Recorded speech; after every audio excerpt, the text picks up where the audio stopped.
IAS Umesh Pratap Singh पर पत्नी की हत्या की एफआईआर का मामला। एफआईआर पर कार्रवाई को लेकर फॉरेंसिक रिपोर्ट के इंतजार में है पुलिस। अभी तक आईएएस उमेश पर कोई कार्रवाई नहीं हुई है।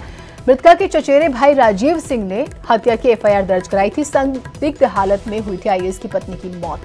तो कई अलग अलग थ्योरीज आ रही हैं और इन्वेस्टिगेशन जो है उसी लिहाज से चल रही है। एफआईआर जो है मृतका के भाई ने कराई, लेकिन परिवार स्पेशली जो है आईएएस का हम जिक्र करें और उनके बच्चों के स्टेटमेंट्स की बात करें, वो एक अलग थ्योरी जो है पूरे इस केस की बता रहे हैं। लेकिन अगर मृतका की फैमिली की बात करें तो उनके हिसाब से एक अलग ही थ्योरी है।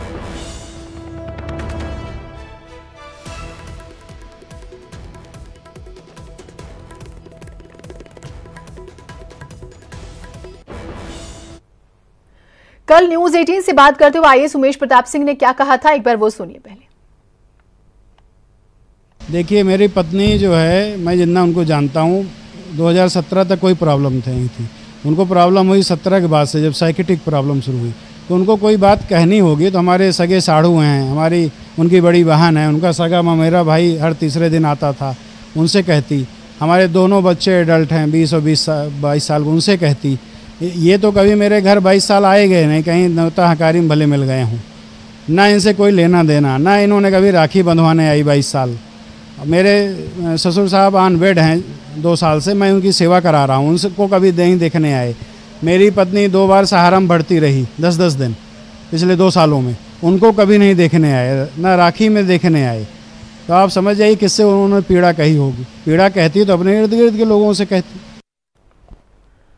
रंजना जी हमारे साथ, हमारी सहयोगी जुड़ी हुई है। रंजना जी, अलग अलग थ्योरीज आ रही हैं, अभी वहां पर ग्राउंड पर क्या कुछ निकल कर आ रहा है इस पूरे प्रकरण में?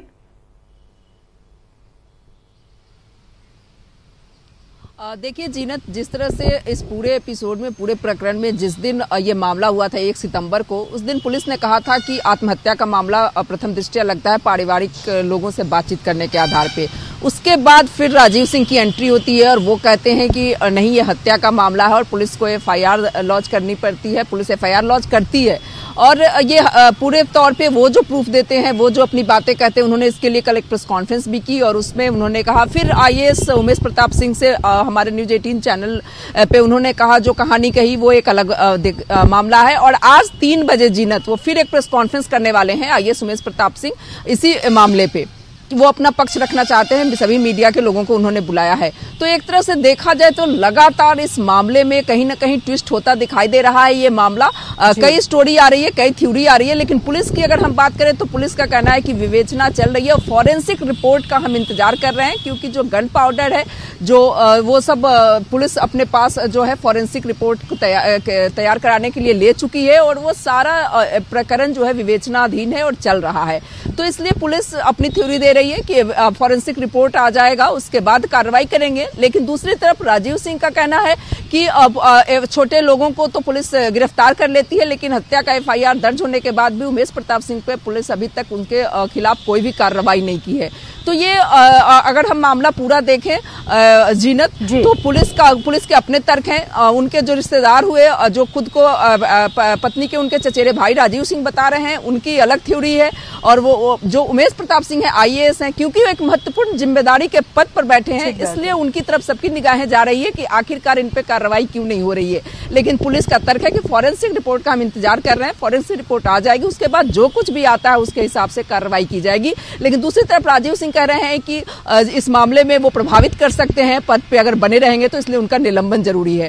तो जीनत, इस मामले में अगर पूरे प्रकरण में हम देखें तो इस चीज को कह सकते हैं कि लगातार अलग अलग थ्योरी आ रही है। 3 बजे जब प्रेस कॉन्फ्रेंस करेंगे उमेश प्रताप सिंह, तो क्या कहते हैं, अब ये देखने वाला होगा कि वो कौन सी थ्योरी, अब चौथी थ्योरी लाते हैं। पुलिस की थ्योरी के बाद फिर राजीव सिंह का जो प्रेस कॉन्फ्रेंस हुआ, फिर उन्होंने जो बाइट में बात कही, और आज अब चौथी बार एक बार वो फिर एक नई थ्योरी ना आ जाए। तो इस मामले में लगातार बदल रहा है, थ्योरी लगातार बदल रही है। लेकिन हाँ, ये मामला जरूर लोग उठा रहे हैं कि आखिरकार ये एक बड़े अधिकारी हैं, बड़े पद पे हैं और मामले को प्रभावित कर सकते हैं, इसलिए इनका निलंबन होना चाहिए। ये जो एफआईआर दर्ज कराई है राजीव सिंह ने, वो इस बात पे जोर दे रहे हैं और कल भी इस बात पे अपनी प्रेस कॉन्फ्रेंस में कहा था कि उनका निलंबन होना चाहिए क्योंकि वो मामले को प्रभावित कर सकते हैं। तो जीनत, अब ये पूरा मामला पुलिस के हाथ में है। पुलिस कह रही है कि फॉरेंसिक रिपोर्ट आ जाएगी, तब हम उसी आधार पे रंजना जी, क्योंकि सर्कमस्टेंसेस थोड़े से डाउटफुल लगते हैं और हो सकता है कि क्योंकि बच्चे भी एडल्ट हैं तो वो फादर के साथ इन्फ्लुएंस हो, थोड़ा सा हाइपोथेटिकल सिचुएशन अगर हम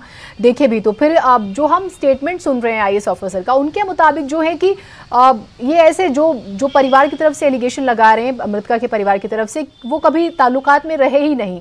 तो क्या परिवार की तरफ से कोई और ऐसा है, क्योंकि साइकोलॉजिकली भी जो है मृतका क्योंकि हमारे बीच में नहीं है तो साइकोलॉजिकली भी उनको बताने की कोशिश हो रही है कि वो बीमार थी, तो कोई और आया फैमिली की तरफ से जिसने कोई एफआईआर या किसी तरह के सपोर्ट में स्टेटमेंट दिया हो?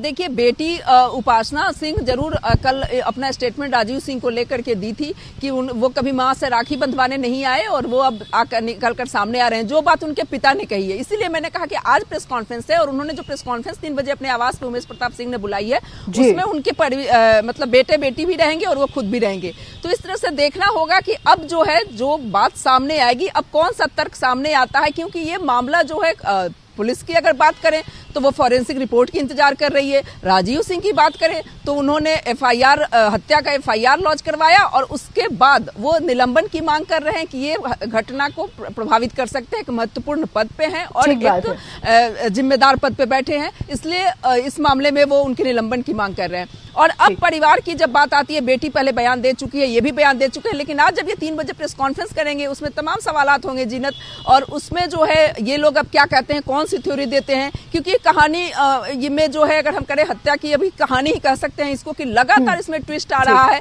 कोई ये मामला अब 2 लोगों के बीच का है। अनीता सिंह जो कि अब इस दुनिया में नहीं है, वो ये बात कहने के लिए नहीं है, लेकिन अब उनके परिजन जो है क्या कह रहे हैं, रिपोर्ट में क्या चीज सामने आ रही है और उसके बाद क्या कार्रवाई हो, क्योंकि कार्रवाई की बात जो उठा रहे हैं, निलंबन की बात जो उठाई जा रही है, उसमें ये बात आ रही है कि वो आखिरकार जो अगर गरीब कोई रहता तो उसके खिलाफ कार्रवाई के लिए पुलिस काफी ज्यादा जल्दी एक्टिव हो जाती है और उमेश प्रताप सिंह के खिलाफ क्यों नहीं एक्टिव हो रही है। तो ये एक सवाल उठाया जा रहा है, लेकिन पुलिस फॉरेंसिक रिपोर्ट का इंतजार कर रही है और अब देखना होगा कि 3 बजे वो कौन सी थ्योरी सामने बहुत शुक्रिया रंजना जी आपका तमाम जानकारियों के लिए। तो अलग अलग थ्योरीज हैं, लेकिन हाँ 3 बजे की प्रेस कॉन्फ्रेंस में क्या रहता है और मामला हाई प्रोफाइल है, लेकिन हाँ चीजें जितनी आसान दिख रही हैं वास्तव में उतनी